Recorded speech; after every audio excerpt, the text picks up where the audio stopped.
Meus irmãos, uma boa tarde a todos. Meu nome é Milton. Eu pastorei a Igreja Presbiteriana de Praia do Canto, em Vitória. Esse ano completo, no final do ano, 10 anos de ordenação pastoral. E para mim está sendo uma alegria estar aqui em Icaraí, porque... Está desligado? Estou com a oportunidade de conhecer aqui algumas pessoas que eu conheci só pela internet. Esse negócio de internet é um negócio interessante, a gente conhece as pessoas de longe e só vai ver pessoalmente depois do tempo. Revendo algumas pessoas que fazem parte do meu tempo de mocidade, Flávio e Gabriela, eu nem pensava no seminário ainda, o presbítero Tadeu, que é lá da igreja, que fugiram aqui para o Rio de Janeiro, está aqui. Então está sendo muito bom conhecer pessoalmente o pastor Éder, Simone, sua família e os demais irmãos. Eu espero que seja um tempo bom aqui. E por último, eu deixei para falar do outro preletor, o preletor Jonatas, e está sendo uma alegria também para estar aqui. Jonatas é amigo desde o seminário e nós temos a oportunidade de trabalhar juntos em alguns projetos. Ele esteve há pouco tempo lá em Vitória pregando, foi muito bom e eu creio que os irmãos também serão muito edificados aqui nessa tarde com a palavra dele.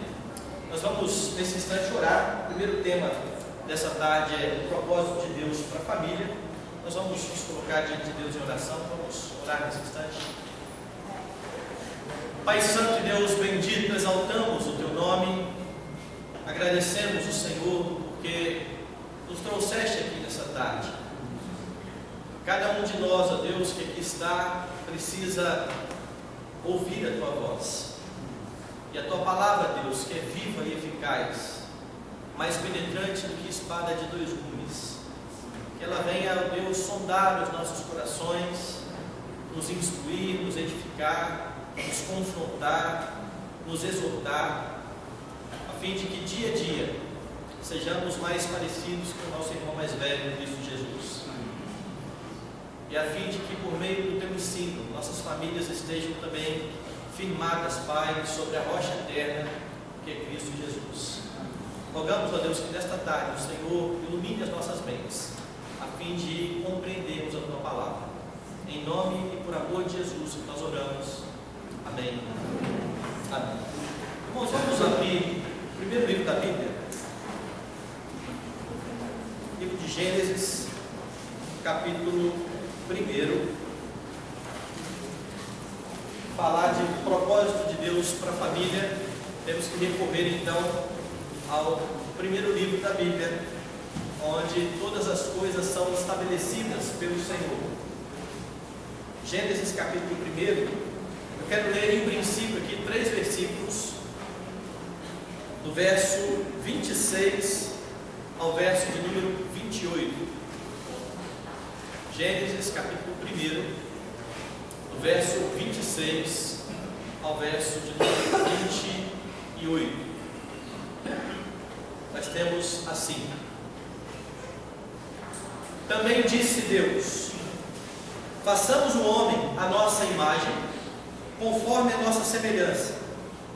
Tenha ele domínio sobre os peixes do mar, sobre as aves dos céus, sobre os animais domésticos, sobre toda a terra e sobre todos os répteis que rastejam pela terra. Criou Deus, pois, o homem à sua imagem, a imagem de Deus o criou, homem e mulher os criou. E Deus os abençoou e lhes disse: sede fecundos, multiplicai-vos, enchei a terra e sujeitai-a, dominai sobre os peixes do mar, sobre as aves dos céus e sobre todo animal que rasteja pela terra. Peço que você deixe a sua Bíblia aberta, nós vamos dar uma olhada em mais outros versículos no decorrer dessa palavra. Propósito de Deus para a família. Meus irmãos, nossa geração, ela tem testemunhado vários ataques que têm acontecido às famílias. Nós temos visto, por exemplo, que nos nossos dias há uma facilitação do divórcio. O divórcio quase que no Brasil é feito por drive-thru, né? A pessoa entra de um lado, dá a entrada do papel e do outro lado já sai com a certidão de divórcio. Antigamente, para que alguém se divorciasse, o processo era muito mais longo, e muitas pessoas desanimavam de divorciar só pelo processo. Hoje em dia as coisas são bastante velozes. Então nós temos visto isso aí. Temos visto que há uma ingerência na educação dos filhos, principalmente com o nosso governo, pouco tempo falando sobre a chamada lei da palmada, onde o governo quer se intrometer nas nossas famílias, dizendo como devemos educar os nossos filhos e qual é a forma melhor de educar os nossos filhos. Não há mais autonomia dos pais, se essa lei passa, para que ele eduque o seu filho da maneira como ele entende que ele deva ser educado. Temos visto e testemunhado também alguns casos de adoção de filhos por duplas, e eu coloquei de propósito aí, duplas homossexuais. Fala-se em casal homossexual, o que é uma contradição de termos. Existe casal homossexual, existe uma dupla homossexual. E já no Brasil, alguns estados têm concedido a homossexuais a guarda de filhos. Então, pensando um pouco nisso aqui, a igreja tem sido também atingida por tudo isso. Essa enxurrada, essa avalanche de informações e de pressuposições do mundo tem muitas vezes invadido as nossas igrejas. E ao invés de se pautar pela Escritura, a igreja muitas vezes vai olhar para o que este mundo fala que é normal. E veja que o discurso sobre o que é normal ele é bastante complicado, porque quando se fala o que é normal, geralmente quem dita o que é normal são as ciências sociais, e elas vão partir sempre de uma percepção da sociedade. O que é normal? Normal é aquilo que a maioria faz. Se você não se encaixa ou não se enquadra naquilo que a maioria faz, você não é normal. Se nós estivéssemos analisando, por exemplo, uma sociedade como Sodoma e Gomorra, o que seria normal? Homossexualismo, bigamia ou poligamia, isso tudo seria normal. Anormal seria alguém heterossexual ou alguém que tinha uma só mulher. E esse é o grande perigo de se pautar por aquilo que a sociedade diz que é normal. Nós temos visto alguns pensamentos que norteiam todas essas práticas aí. Por exemplo, um homem e uma mulher insatisfeitos no casamento têm o direito de arranjar uma outra pessoa, porque afinal de contas Deus quer no fundo que sejamos felizes. Outra ideia bem corrente é o casamento pode ser desfeito mesmo quando o casamento pode ser feito mesmo com pessoas do mesmo sexo. Não há problema, o importante é o amor. E veja que o discurso do amor está sempre por trás. Nós desfazemos um casamento porque eu já não amo mais, e daqui a pouco um homem toma um outro homem para ser um par porque eles se amam. Há algumas músicas que vão celebrar isso. Há uma música do Lulu Santos, bem antiga, quando ele fala a respeito da forma do amor, né? Consideramos justa. Vocês conhecem a música? Toda? É legal, a gente canta isso, né? E às vezes a gente canta sem parar para pensar no que nós estamos falando. E o que ele está dizendo é justamente isso. Consideramos justa toda forma de amor, porque no final das contas, o importante mesmo é o amor. Há um problema que aflige a família em específico, que é o pensamento de muitos dos nossos dias, que diz que família tira a liberdade da pessoa. Se você constitui família, você agora está preso. Você não pode mais sair até tarde com seus amigos, você não pode jogar futebol mais 4, 5 vezes por semana, você não pode fazer as suas viagens sozinhos, você tem que prestar contas a algumas pessoas. E hoje em dia o que está em voga é o tal do relacionamento aberto, não é isso? Você pega nas redes sociais e muitas pessoas têm lá no status de relacionamento, é relacionamento aberto. O que significa isso? É que eu tenho uma pessoa que eu encontro vez por outra para ter um relacionamento sexual, mas eu não pertenço a ela, ela não pertence a mim, eu tenho a minha vida, ela tem a dela, eu tenho a minha casa, ela tem a dela, eu saio com outras pessoas e ela sai com outras pessoas, e não há problema algum nisso. E dizem eles, não há nem traição nisso, porque tudo isso está combinado. E combinado não sai caro, diz o povo por aí, não é isso? Então, se está combinado, não há problema algum. Então, todas essas são abordagens do nosso tempo. Só que família, como estamos vendo aí no slide, é um projeto do próprio Deus. Quando nós olhamos para o primeiro livro da Bíblia, nós vemos que Deus já está ali estabelecendo a família. E não é então a sociedade que determina ou que define o que fazemos como casal ou como pais e filhos. Não são as ciências sociais que ensinam sobre a família, mas é a Escritura que trata da família. E é por isso que, para falar de família, devemos nos voltar para aquilo que o próprio Deus estabelece na sua palavra. O que Deus estabelece desde Gênesis até Apocalipse é o que norteia a vida da igreja e é a forma como a igreja deve agir nesse mundo. Se nós queremos de fato famílias sólidas, famílias firmes, aqueles que já têm as suas famílias constituídas devem voltar os olhos para as Escrituras.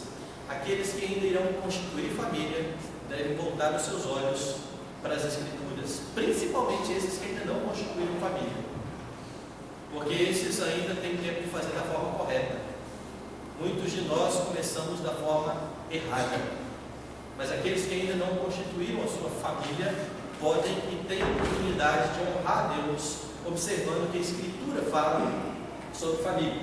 E é nessa perspectiva que nós vamos dar uma olhada então nos fundamentos sobre a família. A primeira questão que eu quero tratar nessa tarde é que família é uma coisa boa, a despeito do que a sociedade diz. A sociedade diz: a família é um projeto falido. A Escritura vai dizer que a família é uma coisa boa, mas ela é boa da forma como foi instituída por Deus. Primeiro livro da Bíblia, como eu disse, capítulo 2, verso 18: não é bom que o homem esteja só, far-lhe-ei uma auxiliadora que lhe seja idônea. Eu comecei lendo Gênesis 1, 26 a 28, e agora eu estou recebendo vocês para Gênesis capítulo 2. Por quê? Porque em Gênesis capítulo 1, nós temos um relato completo da criação. Deus começa estabelecendo os céus e terra, depois Deus começa a dar forma à terra, e em cada um dos dias da criação, você vai reparar no livro de Gênesis a expressão: e viu Deus que era bom. Em cada um dos dias da criação nós vamos ver isso. Deus cria todas as coisas pela sua palavra.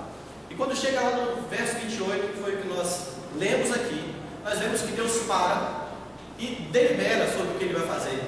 Veja que lá diz: também disse Deus: façamos o homem à nossa imagem, conforme a nossa semelhança.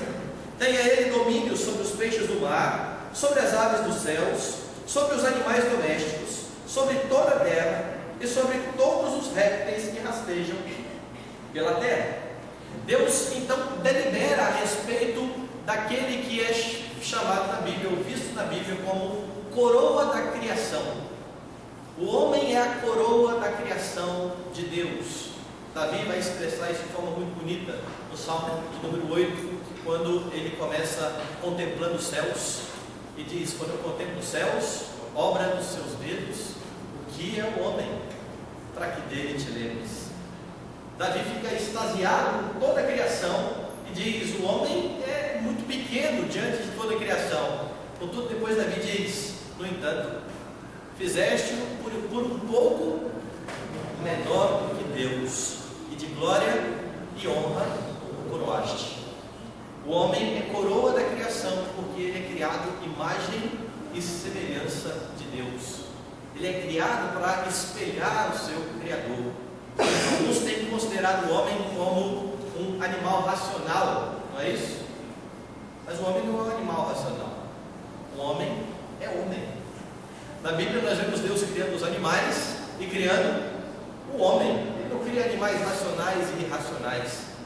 Ele cria os animais e aquele que é imagem e semelhança sua para dominar sobre a criação. Quando o homem então exerce domínio sobre a criação, ele está espelhando um pouco daquilo que é Deus.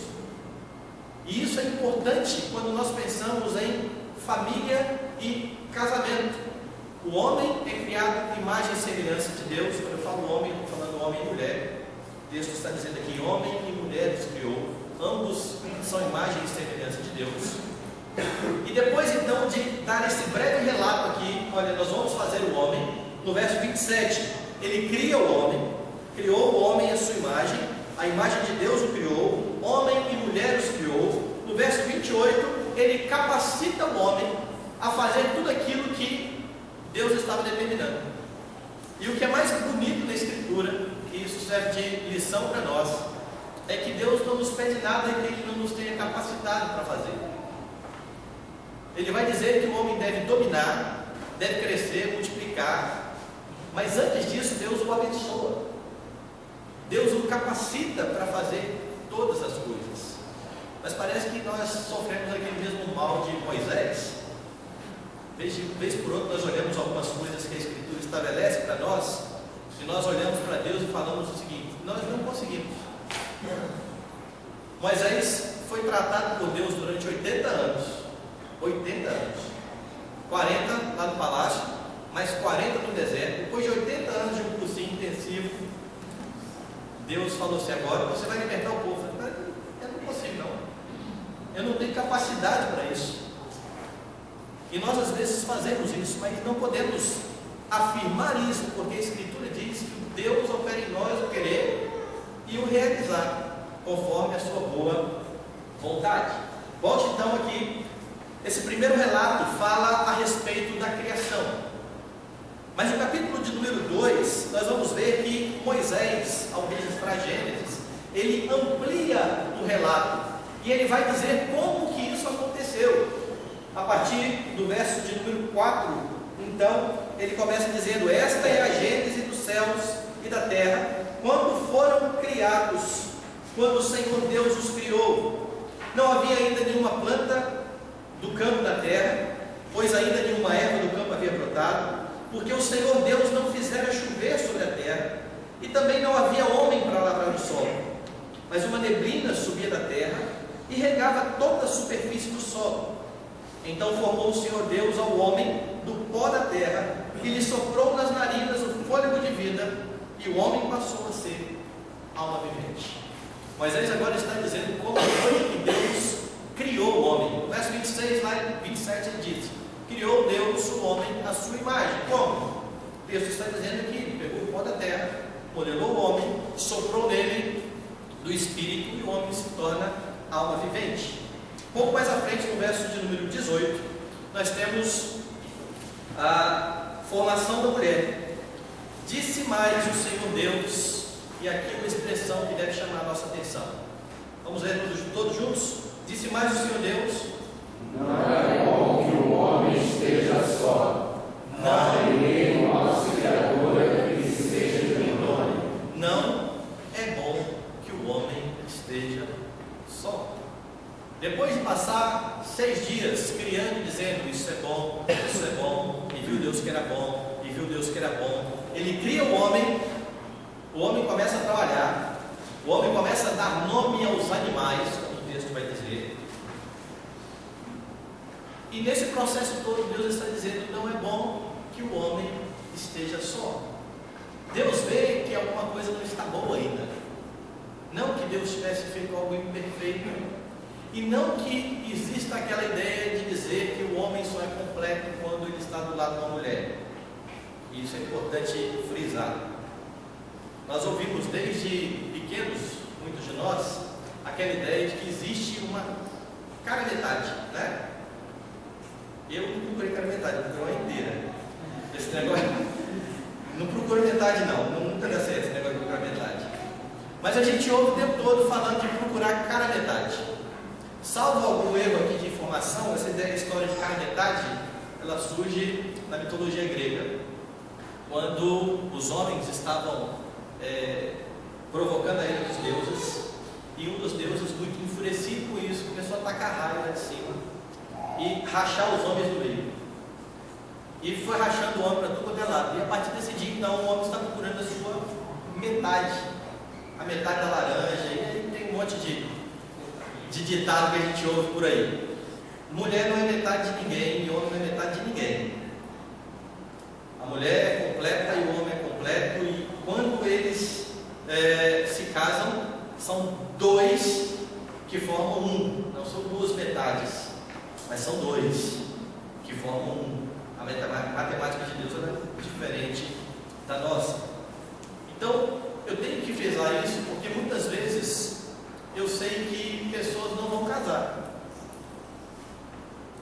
O propósito de Deus para o homem, eu creio, é o casamento. Mas eu sei que a Escritura me diz que Deus a uns fez eunucos. Eunucos. Tem pessoas que de fato não vão casar. Significa então que elas vão ser infelizes o resto da vida? Não. Porque a alegria do homem não depende da mulher. E a alegria da mulher não depende do homem. A alegria do homem e da mulher dependem do Senhor. E se nós não entendermos isso, nós vamos transferir para o cônjuge aquilo que só pode ser encontrado em Deus, que é satisfação, alegria, gozo. Então deixa eu fechar esse parêntese, para que ninguém lá na frente fale, mas o pastor falou que eu ia encontrar alguém. Não sei, talvez não, mas não significa que a pessoa tem que ficar triste por isso. Deus tem propósitos diferentes e distintos para os seus filhos, e a Escritura nos dá absoluta certeza de que tudo que Ele faz é bom, e a vontade é sempre boa, agradável e perfeita. O casamento não é algo que nós vamos buscar para nos dar alegria, porque quando alguém busca o casamento para ter alegria, eu vou dar notícia, o pessoal que já casou sabe disso, está entrando a maior barca furada. Porque não vão ter conflito o tempo todo. Daqui a pouco nós vamos falar de conflito. Nós não vamos encontrar alegria plena porque casamos. Pelo contrário, são duas pessoas estranhas que vão viver juntas agora. Não está coisa boa no começo desse negócio. E se não for a graça de Deus, com os anos, se torna algo complicadíssimo de estar junto. Então deixa eu voltar para Gênesis aqui. Deus diz que não é bom que o homem esteja só, então estabelece ali o casamento. Ele constitui uma família. Como é que Deus constituiu a família? Primeiro, heterossexual. Não é bom que o homem esteja só, e Deus fez Eva. Eva vai ser mais à frente. Fez a varoa, fez uma mulher. Quando Adão olha para sua mulher e diz: esta é osso dos meus ossos e carne da minha carne, ela vai se chamar varoa. Deus não faz outro homem. Tem um pastor amigo meu que fala: Deus não criou Adão e Ivo. Não, Ele criou um homem e uma mulher. Desde o princípio, o estabelecimento do casamento é heterossexual. E a ideia de Deus é sempre heterossexual. É muito bom frisarmos isso, porque nós estamos vivendo dias muito complicados, onde a militância gay vai dizer: não, quando há amor não tem problema se é o mesmo sexo. Não há problema algum, há problema sim. Porque o Senhor Deus estabeleceu desde o princípio homem e mulher. Até porque, sendo a família a instituição que o Senhor determina para a geração de filhos, ela nunca pode ser homossexual. Uma sociedade de famílias homossexuais é uma sociedade com prazo de validade. Ela não vai progredir. Não há como ter procriação. A família é heterossexual. E a família é também monogâmica. Deus criou um homem e deu a ele uma mulher. Uma só. E veja que o propósito de Deus para Adão era um propósito grandioso. O que Adão deveria fazer? Ele e Eva? Encher a terra. Não foi isso? Não seria mais fácil dar um Adão e pelo menos um aranha para o rapaz? Era muito mais fácil, era muito mais rápido. Mas Deus deu um homem e uma mulher. Esse propósito ele vai se corromper depois da queda. Quando o primeiro a tomar mais de uma esposa é um descendente de Caim. Vocês sabem o nome dele?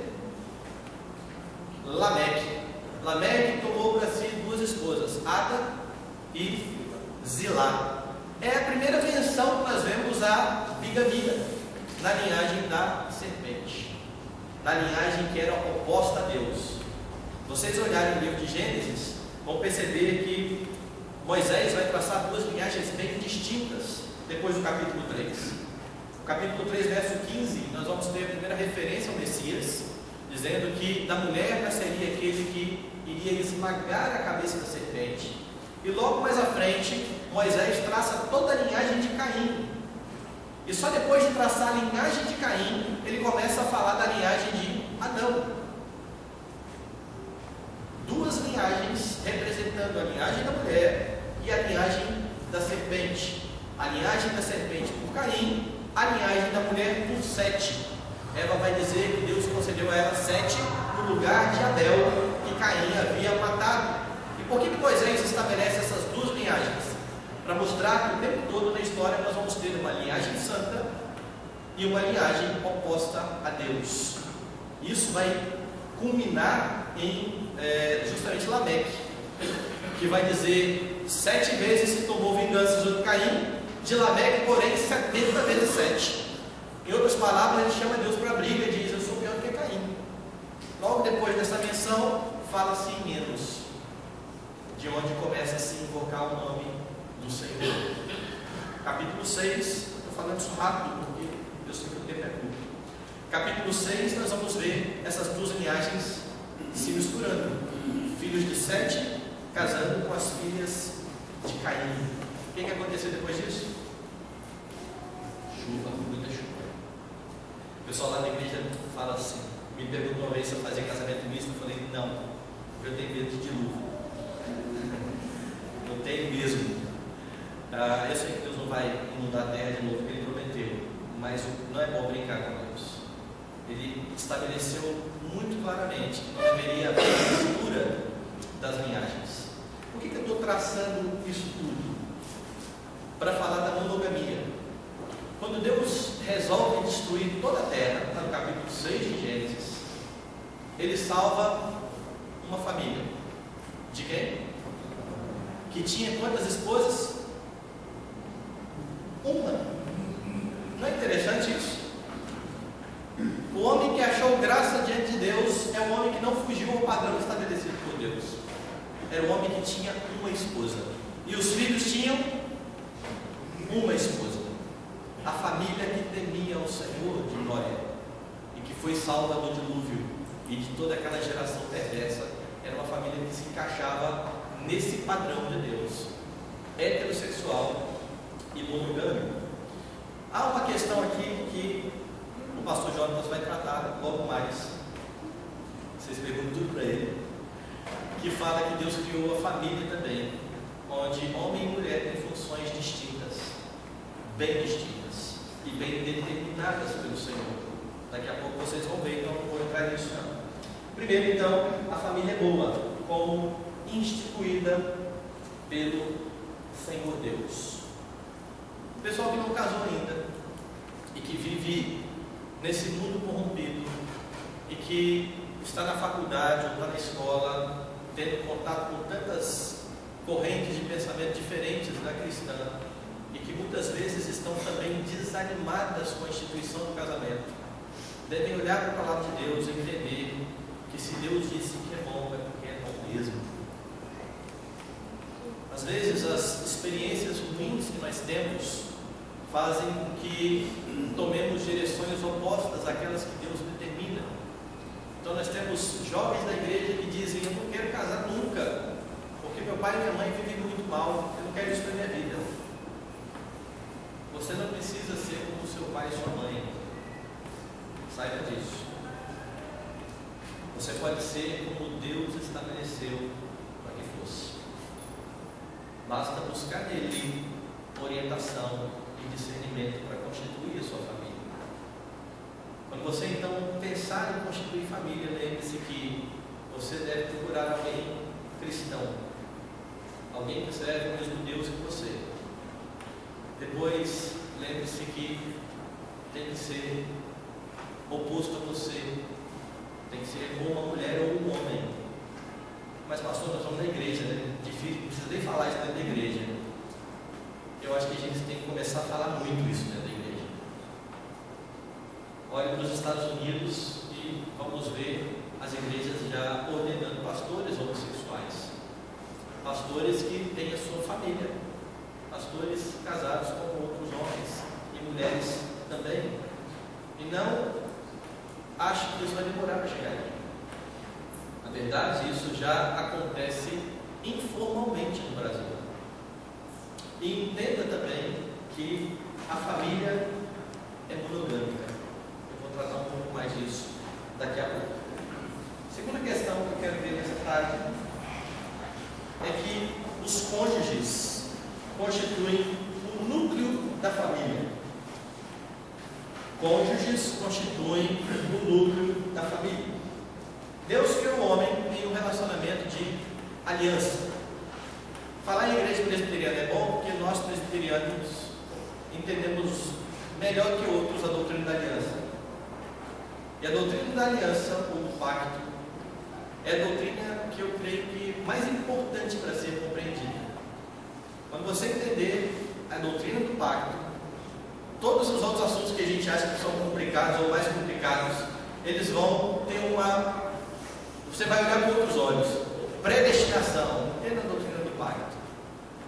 Batismo de crianças, entenda a doutrina do pacto. Você vai resolver vários problemas da sua vida quando você entender a doutrina do pacto. A nossa confissão de fé diz que Deus estabeleceu o homem em uma aliança. E ela vai dizer que essa aliança, em primeiro lugar, foi uma aliança de obras e depois uma aliança de graça. O que significa isso? Que Adão, quando foi criado, foi a ele determinado que obedecesse a Deus e honrasse a Deus. Ele deveria fazer tudo aquilo que Deus havia mandado. E ele não poderia fazer aquilo que Deus tinha proibido. Deus deu a ele leis. Algumas pessoas dizem, a lei vem com Moisés. Não, Adão tinha leis. Qual foi a primeira lei negativa que tem lá no Éden? Que vem com um não. Não tomarás do fruto, não é isso? É isso. As outras são positivas. Crescer, multiplicar, encher a terra, sujeitar, todas elas são positivas. Mas há uma negativa. Do fruto da árvore do bem e do mal, vocês não vão comer de jeito nenhum. Se Adão obedecesse a Deus, permaneceria num relacionamento de aliança. Por que então se chama de aliança das obras? Porque era aquilo que Adão iria fazer. O problema é que Adão desobedece e cai. Quando Adão cai, a única coisa que ele merece da parte de Deus era a maldição que Deus havia dito que viria sobre ele. No dia em que comeres, certamente morrerás. Ele só merece agora a morte. Mas Deus, por sua graça, providencia um substituto, que apontava o substituto perfeito, que é Cristo, que morre em lugar do seu povo, da sua igreja. Por isso agora uma aliança de graça. Graça para nós, mas obra para Cristo. Lembre-se que ele vai orar dizendo, eu te glorifiquei na terra, consumando toda a obra que me confiaste a fazer. Nós somos salvos pela obra de Cristo, pelos méritos de Cristo. É graça para nós, mas foi obra para Cristo Jesus. Então Deus estabelece o homem assim, numa aliança. E quando Deus então quer ilustrar o seu relacionamento com o homem, o que ele usa? Casamento. Paulo vai chegar lá em Efésios e vai comparar o casamento ao relacionamento entre Cristo e a igreja. Abra lá comigo Efésios.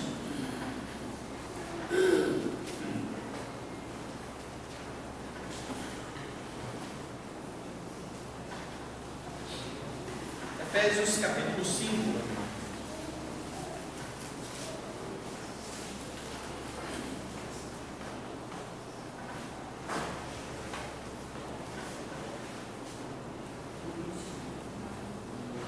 Verso 22. As mulheres sejam submissas ao seu próprio marido como ao Senhor, porque o marido é o cabeça da mulher, como também Cristo é o cabeça da igreja, sendo este mesmo o Salvador do corpo. Como porém a igreja está sujeita a Cristo, assim também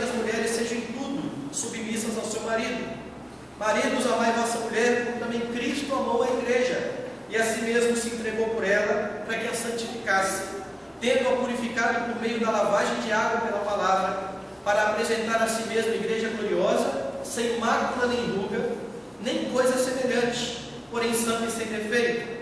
Assim também, os maridos devem amar a sua mulher como o próprio corpo. Quem ama a esposa a si mesmo se ama, porque ninguém jamais odiou a própria carne, antes a alimenta e dela cuida, como também Cristo faz com a igreja, porque somos membros do seu corpo. Eis porque deixará o homem seu pai e sua mãe, e se unirá à sua mulher, e se tornarão os dois uma só carne.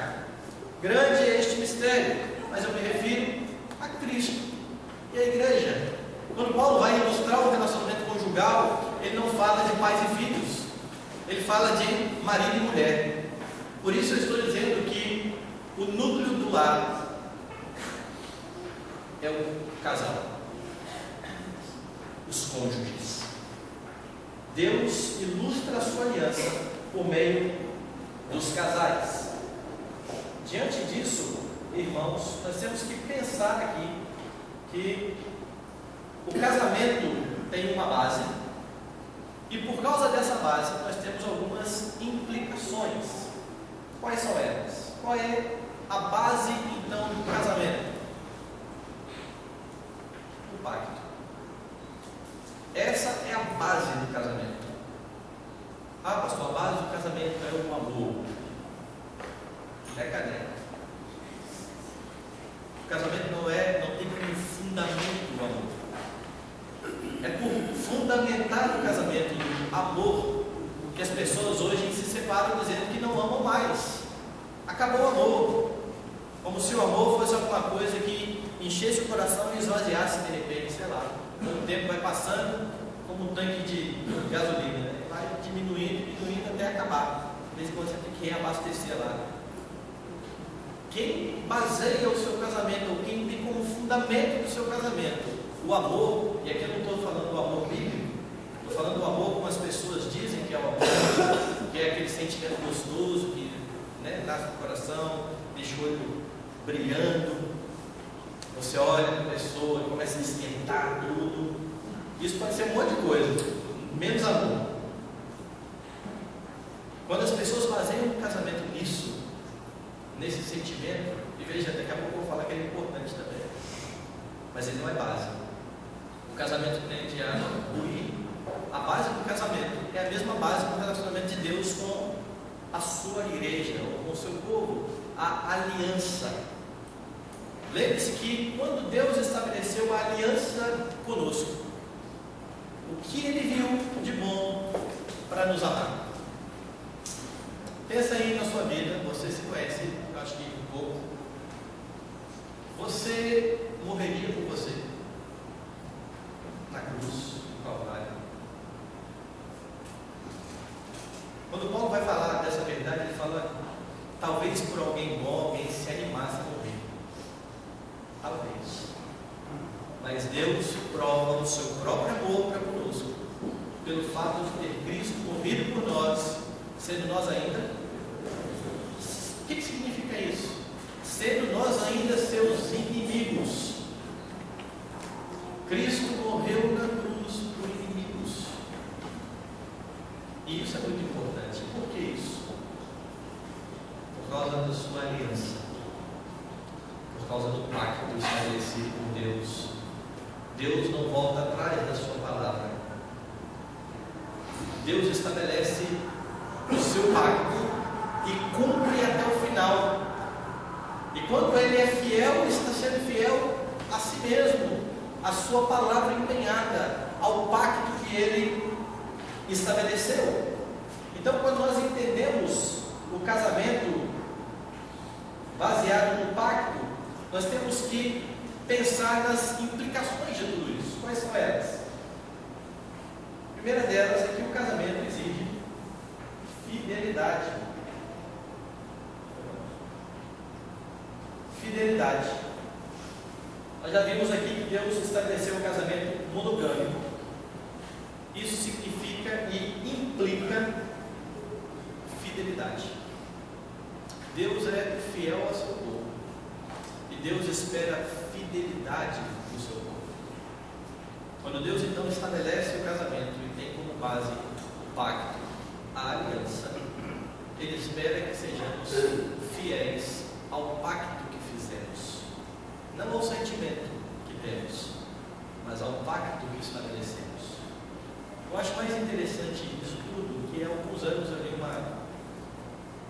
uma coluna da Veja de uma pessoa que não era crente, mas que ela escrevia justamente sobre isso, o contrato de casamento, e defendia que o que justifica a instituição do casamento era o contrato, era aquilo que você dizia e prometia um ao outro, era isso que sustentava o casamento e nada mais. E eu fiquei pensando, como é que um homem sem Deus escreve um negócio tão interessante desse? E dentro das nossas igrejas nós temos algumas ideias muito diferentes disso. Tanto é que alguns jovens vão dizer assim: pastor, estou namorando. Se é comigo, a primeira pergunta que vem depois dessa boa nova é crente? É a primeira pergunta que eu faço. Aí, não, mas eu gosto tanto. Eu acho que eu gosto tanto justifica qualquer coisa que vem depois disso aí. Não é crente? Não, então não vai dar certo, isso é desobediência. Deus não aprova. Mas pastor, ele é tão legal, ela é tão legal, ela é tão bonita. Esses dias eu estava falando sobre isso e uma pessoa falou assim: pastor, mas e se a pessoa converter? E se é uma coisa muito interessante, porque a pessoa sempre pensa em si positivamente. Eu posso pensar, e se não converter? Mas e se não é base para nada, sabe por quê? Eu falei assim: se você tem um filho ou uma filha, sua filha chega em casa e fala assim: pai, arrumei um namorado, está aqui. Onde você conheceu esse rapaz? Pai, é o seguinte, na frente da escola tem um pessoal que vende droga, e esse aqui é o dono da boca, mas eu creio que ele pode se converter, eu creio que ele pode se converter a Deus. E o pai vai falar: amém, minha filha, vamos orar por isso, né? Louvado seja o Senhor. É assim. Mas esse rapaz não pode se converter? É lógico que pode. Ou o filho traz uma moça bonita para casa: pai, aqui está minha nova namorada. E onde você conheceu? É o seguinte, lá em Vitória eu me localizo bem, aqui eu não sei. Onde que tem a rua que tem aquelas mulheres que se vestem com poucas roupas à noite? Na hora. E cobram um pouquinho de dinheiro por algumas carícias. Lá em Vitória, na praia de Camburi, que é uma zona lá que tem bastante prostituta. Então a pessoa chega para o pai e fala assim: pai, é o seguinte, todo dia eu saio da faculdade à noite, passo ali pela orla e essa moça está parada ali no ponto de prostituição. Eu sei que tem uma coisa diferente nela. Eu olho para ela, consigo ver que Deus deve ter algum propósito. Então pensei que eu vou tirar ela dessa vida. Perguntei se ela queria casar comigo. Na hora ela falou que queria. Ela pode se converter. E o pai vai falar assim: muito bem, meu filho, excelente escolha, vai pensar nisso. Geralmente se pensa no e se quando o rapaz está bem empregado, vai ser médico, advogado, vai ter uma profissão boa, quando a moça tem futuro, é de uma família boa. Aí a gente pensa que e se ele pode se converter. Mas se for alguém, por exemplo, uma prostituta pode se converter? Leia a genealogia de Jesus. Tem uma moça ali chamada Raabe. A moça é sendo bondoso com ela. Raabe se converteu, mas nós nunca pensaríamos no e se. Mas para o e se nós justificamos com eu gosto, eu amo. Não, a base é essa aqui: pacto. E o pacto implica a fidelidade.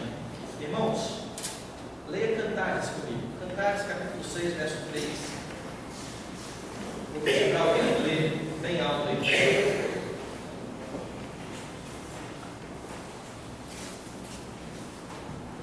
Cantares 6, 3.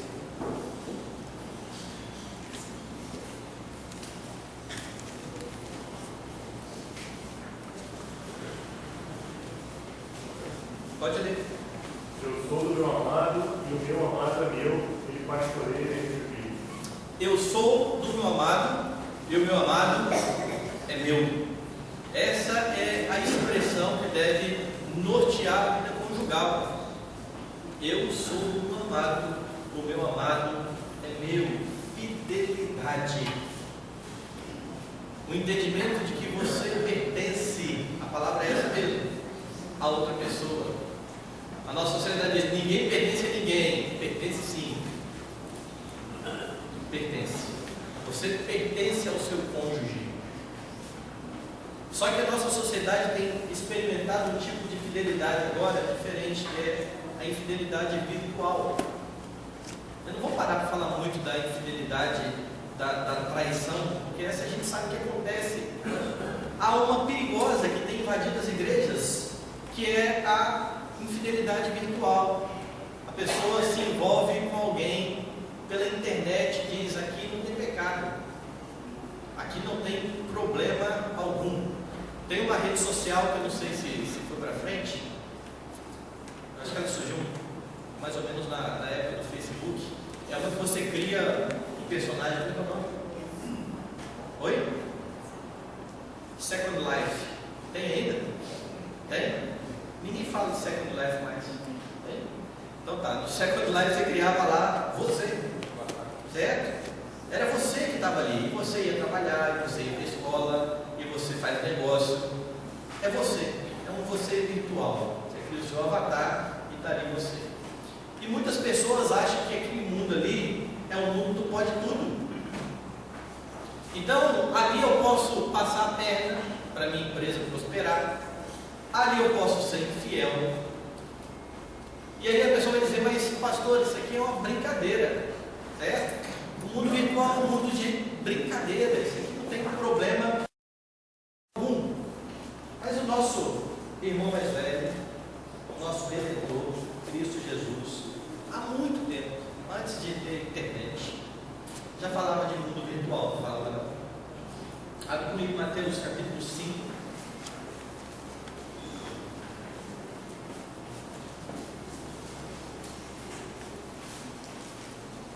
Versos 43 e 44.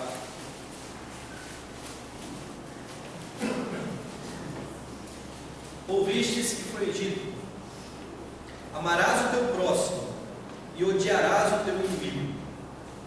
Eu, porém, vos digo: amai os vossos inimigos e orai pelos que vos perseguem, para que vos torneis filhos do vosso Pai Celeste. Deixa eu voltar um pouco aqui que eu peguei o errado, é 27. Ouvistes que foi dito: não adulterarás. Eu, porém, vos digo: qualquer que olhar para uma mulher com intenção impura no coração, já adulterou com ela. Qualquer um que olhar para uma mulher com intenção impura no coração. Jesus não está simplesmente preocupado com o ato de infidelidade, mas com aquilo que dá origem à infidelidade, propósitos do coração. É aquele que já adulterou no seu coração há muito tempo. Veja que muitas pessoas só não levam a cabo o adultério real por medo, não de Deus, mas por medo de sua reputação, perder sua reputação, por medo de perder o amor aos filhos, por medo de perder dinheiro, que afinal de contas, se alguém descobrir, ele vai separar, vai ter que pagar pensão ainda. E para algumas pessoas, essas são as únicas coisas que restringem um adultério real, porque no seu coração eles adulteram o tempo todo. Eles olham o tempo todo com um olhar impuro para as mulheres. E com a internet e com a facilidade da internet, eles dão vazão a todas as suas fantasias. Ali eles podem entrar em sites pornográficos, não tem problema algum. Não estou traindo minha esposa, não. Não estou traindo meu marido, não. Ali eles podem conversar com pessoas com um teor muito picante, mas não há problema algum. Segundo o Senhor, há um problema sério e grave, porque isso já é adultério. Olhar com intenção impura é adultério aos olhos do Senhor. O pastor Flávio vai lembrar agora do pastor nosso. Tinha um pastor que dizia o seguinte, ele brincava e falava assim que o que é olhar com intenção impura? Ele falou assim, quando olha pela segunda vez, ele dizia, passa a moça, os rapazes aqui, passa a moça, e o rapaz olha, bonita, né? Então olhou a primeira vez. Agora quando ele olha, passou a moça e ele olha de novo, esse é o olhar impuro. A gente falou para ele, brincava com ele, falou assim, então quando passar a moça a gente abre o olho e não tira mais o olho dela. E aí não tem mais olhar impuro nenhum. Essa é a primeira vez o tempo todo.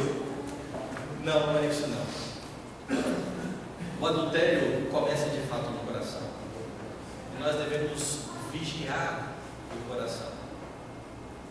Uma das implicações de entender que o casamento é um pacto, significa que esse pacto não pode ser quebrado da mesma forma que Deus não quebra o pacto com a sua igreja. É por isso que a Escritura vai dizer que Deus odeia o divórcio. Deus não se divorcia do seu povo. Deus não se divorcia e Ele não quer também que haja o divórcio. Eu estou então entrando no meu segundo ponto, ou na segunda implicação. Se o casamento é um pacto, ele é também perene. E deixa eu explicar por que eu estou usando agora a palavra perene. Eu costumava usar a palavra indissolúvel. Indissolúvel. E por indissolúvel, eu não estou dizendo que não há momento algum que o casamento não possa se dissolver. Eu entendo que há uma cláusula de exceção estabelecida pela Escritura e pelo Senhor, que é o adultério. O adultério, por causa da dureza do coração, pode pôr fim à instituição do casamento. Então, eu estou preferindo ultimamente usar a palavra perene, porque o ideal é de fato, até mesmo no adultério, que haja perdão. Eu conversava com um amigo esses dias e ele dizia assim, mas rapaz, isso é muito duro para quem é ofendido, porque para outra pessoa está tudo certo, e para quem é ofendido ele ainda vai ter que carregar o ônus de ter que perdoar, e se ela não perdoar, ela está pecando. Tá.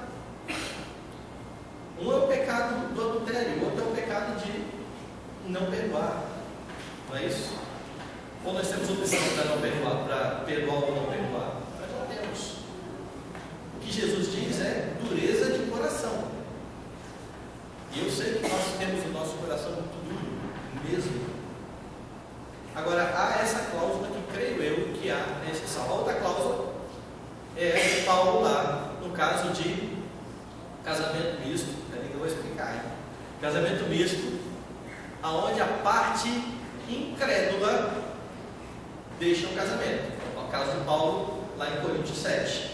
Só que o casamento misto ali é diferente desse que a gente entende por casamento misto. A gente acha que casamento misto é o quê? Um rapaz da igreja crente arruma um namorado não crente e se casa. Casamento misto. É misto. O casamento misto de Corinto era diferente desse. Eram duas pessoas não crentes. O evangelho chegou, uma converteu e o outro falou, eu não quero mais você ficou doido agora, você quer saber de igreja? Nesse caso, Paulo falou, se a parte infiel quiser se apartar, que se aparte. Mas se ele consente viver com você, fique casado. Então é um casamento misto, mas nessa circunstância. Um converteu e o outro não converteu. E quando é um crente que casou com um não crente? Não tem conversa. Não há exceção aí. Pelo menos na minha opinião. O que Paulo fala é alguém que se converteu. E não alguém que deliberadamente desobedeceu a Deus. Esse aí tem que ficar casado mesmo. Cada um com seus problemas, como eu digo lá para o pessoal lá da igreja brincando. Não arrumou um problema? Não foi você que de livre e espontânea vontade quis casar? Então permaneça casado. Tem um pastor aqui que contou uma ilustração uma vez que chegou uma moça no gabinete dele e disse assim, pastor, quase que eu falei não, do rapaz, pastor fulano, eu não aguento mais meu marido, porque todo dia eu tenho que arrastar esse homem para a igreja, ele quer ficar dormindo até tarde, e eu agonia todo domingo assim. Eu falei, como é que era antes de casar? Aí eu tinha que arrastar ele para a igreja. Eu falei, então continua arrastando aí, irmã. Tem que falar, não tem? Casou sabendo que vinha, agora quer mudar o outro, não há sentido nenhum. Então, o casamento ele é também perene. Por que deixa eu voltar um pouquinho só na base então. Eu falei que o amor ele é importante, o sentimento ele é importante. Só que ele tem o seu lugar, certo? O sentimento ele acontece, e eu creio que ele acontece, mas ele acontece depois de um tempo. Ele não é essa coisa fugaz que a gente vê, olhou, amor à primeira vista simplesmente. Amor é alguma coisa que acontece com o tempo. E é um texto que eu gosto muito de Tito. Veja lá, Tito 2, verso 4. Esse texto mostra para nós que amor não é um mero sentimento. Tito 2,4 é uma orientação que Paulo dá às idosas da igreja. Então, mulheres idosas da igreja, ouçam o que Paulo está dizendo e façam isso aí com as mais jovens. Pode ler quem achou. A fim de instruírem as jovens recém-casadas a amarem ao marido e a seus filhos. Paulo está dizendo para as jovens mais velhas instruírem as jovens a amarem os seus maridos. Na versão corrigida, tá? Ensinarem as jovens a amar os seus maridos. Amor é uma coisa que se aprende, é uma atitude que eu tomo. Se amor fosse um sentimento, como é que eu ia poder amar o inimigo? Você já pensou na cena? Você tem uma pessoa que é seu inimigo descarado, você sabe que é. E de repente você olha para ele e brilha o seu olho. Você fala, rapaz, eu estou apaixonado. Eu vou fazer tudo de bom para as pessoas. É assim? Comigo não é não. Eu tenho certeza que não é. Mas Jesus me manda amar o inimigo. Significa então que não é algo que gostosinho que a gente sente, mas é uma atitude. Se o teu inimigo tiver fome, dê de comer.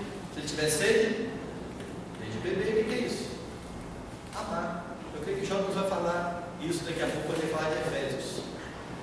É isso, é agir. Então, amor se aprende. O que eu acho mais legal de comparar é que a nossa sociedade, à medida que foi progredindo, entre aspas, e as pessoas foram escolhendo com quem se casa, os divórcios foram aumentando ao mesmo tempo. É uma coisa que não dá para entender, tá? Antes a pessoa casava obrigada, não era ela que escolhia. Agora ela escolhe e ela se separa. Tinha que ser o contrário. Agora sou eu que escolho, então esse é o perfeito para mim. Pronto, acabou. Então é uma coisa que a gente tem que pensar um pouquinho sobre como anda e caminha a nossa sociedade. Eu sei que está chegando uma hora aqui e eu vou correr então. Terceira questão. Filhos, apesar que eu ia falar de vocês, né? Filhos são bem-vindos, mas eles vão embora um dia. Falei que o casal é o núcleo mais importante da família, mais importante. E agora deixa eu tratar um pouquinho da questão dos filhos. O mesmo Deus que estabeleceu o pacto com homem e mulher e criou os dois e estabeleceu uma aliança. No capítulo 1, deu outra ordem. Deus os abençoou e lhes disse: sede fecundos, multiplicai-vos, enchei a terra e sujeitai-a. O propósito de Deus no casal é que ele tenha filhos. Depois você pode brigar comigo. Eu vou primeiro fazer a afirmação, depois você briga. Casal que não quer ter filhos está pecando. Pastor, mas a terra está cheia já. Está muito cheia a terra, não é? Nunca vi uma ordem na Bíblia onde Deus revogou essa aí. Nunca vi. Mas as pessoas estão vendo filhos hoje como problema. E as desculpas, elas são bastante interessantes. Quais são? O mundo está tão violento. Eu vou botar filho nesse mundo violento desse jeito. Você acha que o mundo de Gênesis 6 não era violento, não? E viu o homem que a maldade da terra havia aumentado e decidiu então acabar com tudo, porque estava violento. E Deus falou depois o quê? Tenha filhos, encher a terra. Quando a gente fala que o mundo está tão violento, nós estamos. Hoje eu brinquei com o pastor Jonas na hora do almoço. A gente conversando sobre alguma coisa que a gente quase não gosta de fazer, que é comer. E a gente, quando come muito, a gente de vez em quando dá mais desculpa, né? Para a nossa comida. Aí desculpa para cá, desculpa para lá e tal. Aí eu brinquei e citei o texto de Provérbios. É um texto que eu gosto muito, que é o texto que diz assim: diz o preguiçoso, um leão está no caminho, eu serei morto nas ruas. Eu gosto mais desse texto, porque o leão está no caminho pode dizer qualquer coisa que a gente inventa para não fazer o que deve fazer. O preguiçoso está lá na boa, não quer trabalhar, ele arruma desculpa. Vai trabalhar, lá tem um leão lá fora. Se eu for lá fora, ele pega. E a gente arruma essas desculpas para se enganar, ou tentar se enganar, se justificar. Então a gente diz: filho no mundo violento não dá. Depois, ele não tem condição de dar o melhor para o meu filho. Escola está cara, comida está cara. Saiu uma reportagem na Veja, tem um mês eu acho, formidável sobre isso. Na Veja, não tem nada de revista de crente não, na Veja, falando sobre as pessoas que estão querendo ter mais filhos hoje. E eles colocando as contas lá, mostrando que o segundo filho gasta bem menos do que o primeiro e o terceiro um tanto menos. Tudo calculadinho lá, tudo essa Veja para você ver. E eu estou falando de gente aí de fora do mundo, não estou falando de crentes. Mas a gente fala assim: eu não posso dar o melhor para o meu filho. A pergunta é: quem quer dar o melhor para o filho? Nós estabelecemos padrões, não é isso? E vivemos o nosso padrão. Cada um vive com o que tem. Eu sei que eu não tenho condições de colocar minha filha na melhor escola de Vitória. Eu vou querer sonhar o tempo todo e ficar me lamentando que eu não posso colocar na melhor escola de Vitória. Eu vou colocar na que eu posso colocar. Agora, a coisa mais importante que eu tenho que deixar para minha filha é o quê? O que é? Time de futebol. Não é isso. É o que é? Palavra de Deus e o ensinamento de amor ao Redentor. Esse que vai deixar. O resto Deus vai prover. Eu creio nisso. Ele falou para ter filho, falou para educar o filho, e as outras coisas são acrescentadas. Ele fala de buscar em primeiro lugar o reino e a justiça. Mas geralmente, quando alguém fala: eu quero dar o melhor para o meu filho, é assim: eu quero comprar uma TV de LCD de 42 polegadas para o meu filho. É para mim, é para o meu filho nada. Eu brinquei que eu vou comprar um PlayStation 3 para minha filha de 3 anos. É para ela. Nós começamos a projetar alguns sonhos nossos. Eu queria ser isso quando eu era criança, então eu vou dar para o meu filho. Na verdade, eu estou querendo para mim. E eu fico dizendo que é para o meu filho. E aí eu falo: não vou ter mais filho, porque eu não vou conseguir dar o melhor. Você tem a melhor coisa para dar para os seus filhos, que é ensiná-los a guardar o caminho do Senhor. Eu brinquei quando eu cheguei na casa do pastor Hélio da Simone, que vou deixar a Poliana aqui uma semana conversando com Simone. Já tem 4 filhos, quero adotar mais, vamos embora. E lá em casa a gente brinca assim, Poliana fala assim: não, mais uma. Eu falo: não, mais 3. Mais um. Aí a gente chega num consenso aí, 2. Vamos ver, daqui a pouco a gente negocia mais um pouco. Mas nós temos dado um pouco valor aos filhos. E é o mandamento de Deus de ter filhos. Na Bíblia, filho é visto como herança do Senhor e como galardão. Galardão, eu acho que é uma coisa boa, né? Quando aparece esse negócio na Bíblia, galardão, parece que é uma coisa boa. Filho é herança e é galardão.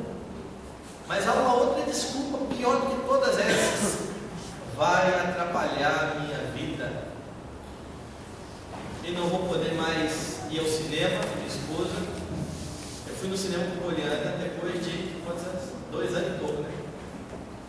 2 anos e não sei quantos sem ir para o cinema. E a gente sempre ia ao cinema. Aí agora tem filho, o que vai fazer? Vê no DVD. Depois de 6 meses que a gente saiu do cinema. Mas eu garanto que é muito melhor do que o filme. Muito melhor. Nós vamos nos adequando. A nossa geração, ela parece que não quer amadurecer. Nós vivemos o tempo todo pensando lá atrás e jogando videogame o tempo todo. Eu gosto de jogar videogame, tá? Mas tem gente que só quer jogar videogame. Pai de família, quer dizer, pai de família não, porque não quer ter filho. Mas chefe do lar, só quer pensar em videogame. E filho vai vir atrapalhar toda essa rotina. Eu não vou poder mais viajar. Eu não vou ter dinheiro mais para viajar, porque eu vou ter que dar leite ninho para o rapazinho que vai nascer. Para a fralda, vocês não sabem a despesa. Quem não sabe, pergunta para o pastor Hélio, que tem 4. Depois vocês perguntam para ele, a despesa deve ser grande mesmo. Mas veja, filhos são uma bênção. Mas há um aspecto importante aí. Filhos não podem ser o centro do lar. Falei que filhos são bem-vindos, mas eles não são o centro do lar. A verdade é que muitos cônjuges hoje, indo para o outro extremo, eles colocam os filhos como a coisa mais importante do lar. E quando tratam os filhos assim, eles se vão, as coisas complicam. O pastor Jonas fala daqui a pouco o que acontece. A família não deve ser centralizada em filhos. Na verdade, a família não deve ser nem centralizada nos cônjuges. A família é centralizada em Cristo. Dele, por meio dele e para ele são todas as coisas. A família está centralizada em Cristo Jesus. Filhos devem ser criados no temor do Senhor. Deuteronômio 6, verso 7. Estas palavras que hoje te ordeno estarão no teu coração, tu as inculcarás a teus filhos, e dela falarás assentado em tua casa, e andando pelo caminho, e ao deitar-te, e ao levantar-te. Os filhos são dados aos pais como herança, como galardão e como uma grande responsabilidade. Nós ensinamos os nossos filhos a serem como o Senhor. Nós os educamos no caminho do Senhor. Há uma negligência até dentro das nossas igrejas em relação aos filhos. Pais apresentam seus filhos ao batismo, respondem um monte de pergunta e esquecem logo delas. E há um outro aspecto disso dentro das igrejas presbiterianas, de pais que dizem assim: eu não vou batizar meu filho, porque eu nem sei se ele vai ser crente. Não sei. E se ele não for crente? Vai batizar à toa? Por esse princípio a gente não podia batizar ninguém. Ninguém. Porque a gente batiza o adulto e vai ser crente. Quantas pessoas vocês conhecem que batizaram e saíram da igreja? Eu conheço um monte. O princípio então não é válido.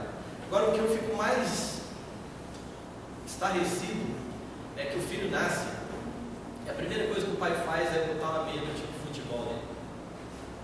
Aí vai lá e bota a meia do Vasco no coitado. Bota fogo no coitado. Ainda bem que eu não sou nenhum dos dois, né? Aí vai lá e bota a meia do time de futebol. Esse menino é Flamengo. Esse menino é Fluminense. E a religião? Você escolhe. Interessante, né? Do time eu não abro mão, mas a igreja ele escolhe. Eu ouvi esses dias o reverendo Davi falando uma coisa interessantíssima. Eu achei que pegou no ponto exato. Ele falou que nós apresentamos os nossos filhos ao batismo e nós os criamos como crentes.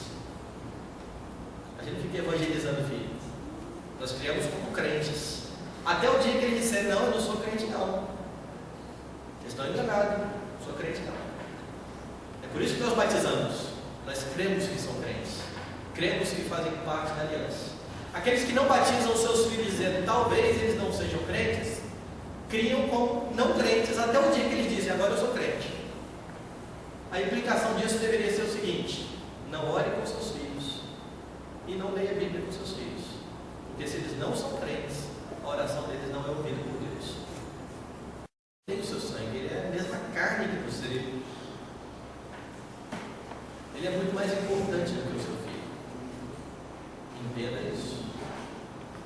E entenda isso para que o dia que seu filho tem que deixar o lar e constituir outra família, você não torne a vida dele um tormento. E ao invés de ser bênção na vida do seu filho, torne uma maldição. Filhos devem ser recebidos como herança, educados no temor do Senhor e despedidos de pais, para que estabeleça outras famílias que vão glorificar também o Senhor. Nós temos vários problemas que decorrem de filhos como sempre, mas mais uma vez, eu não vou entrar nisso. Creio que o pastor Jota vai falar. Ele deve estar aqui, eu não vou falar nada disso. Agora eu vou ter que falar. Se vira aí, mano. Se vira. Deixa eu terminar aqui, relembrando. Os propósitos de Deus para a família são maravilhosos. Olhe para Gênesis. Você vai ver que Deus projetou algo bom, ou muito bom. Foi isso que ele expressou depois que criou a mulher. E viu Deus que era muito bom. O problema é que a queda afetou tudo isso. Quando o homem desobedeceu a Deus, todos os relacionamentos do homem foram quebrados. Eu só foquei na família, mas Gênesis diz que Deus criou o homem para se relacionar com ele, com a família, e com o próximo e com o trabalho. Cada um desses relacionamentos foi quebrado com o pecado. O homem se escondeu de Deus, o homem acusou a esposa, um filho matou o outro. Tudo isso depois do pecado. E todo o propósito inicial de Deus foi maculado pelo pecado. Por que eu estou dizendo isso no fim da palestra? Porque amanhã, pela manhã, nós vamos falar da família da aliança e de como em Cristo Jesus nós podemos honrar a Deus, mesmo depois da queda, olhando para os propósitos iniciais dele. Então aí nós vamos ver o Salmo 128, que fala a respeito de família. Em Cristo há redenção para a família da aliança, e ela pode honrar o seu Redentor. Deus nos abençoe, Deus nos ajude a honrar no dia a dia por meio das nossas famílias. Vamos orar.